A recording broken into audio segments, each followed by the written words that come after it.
Should we bully the Trump children in order to get a point across? That's the question today. And what is bullying? So, the various questions some people have been thought to themselves, well, you can't get at the president, get at his children. In various ways people have done that is through boycotting. People have decided that they want to boycott the Ivanka Trump name from Nordstrom, and Nordstrom's in turn has dropped her name because so many people have shown outrage over the situation.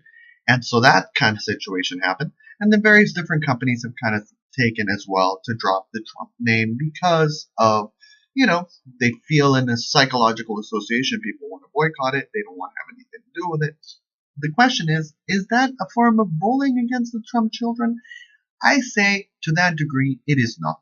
Because you're giving your money to to an organization with that particular name. And there's various different reasons other than the Trump organization as to why you would be boycotting it because of the name that is associated to the people. Even though it is Ivanka Trump name, the name still stands there. So you're kind of advocating the name when you're putting your hard-earned dollar.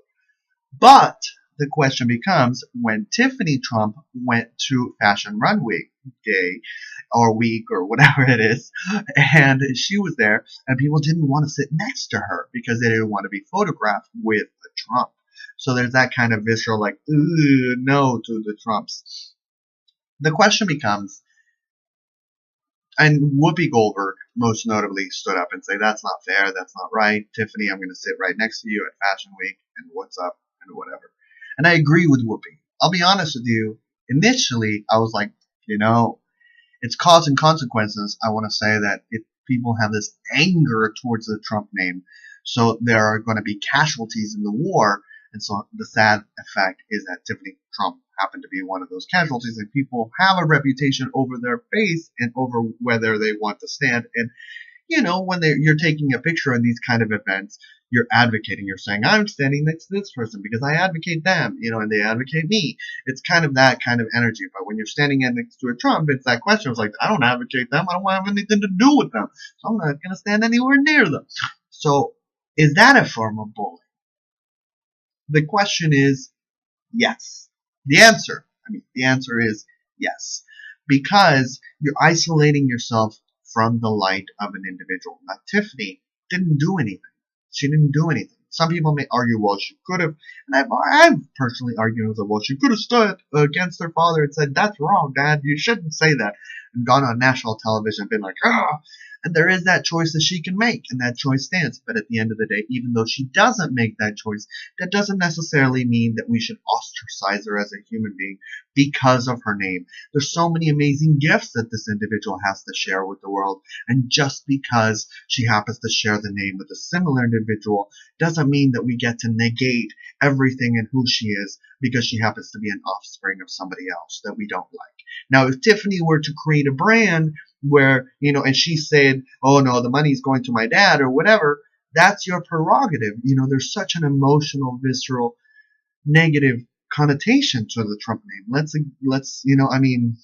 you saw the Women's March. You saw people. They're the internet. It's out there. It's a visceral, emotional experience that we're having.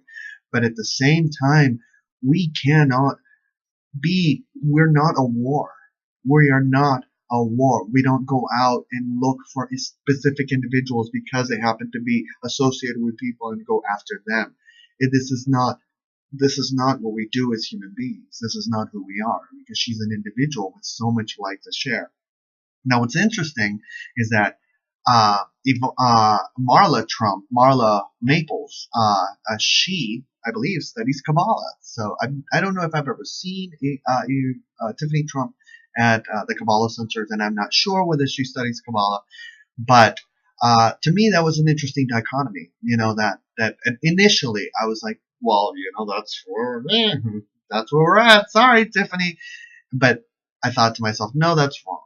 That's wrong to think that way. That's wrong to just kind of, say you're a casualty, to the whole situation. And I'll make another video about it. I want to wish you all a wonderful, wonderful year. Take care.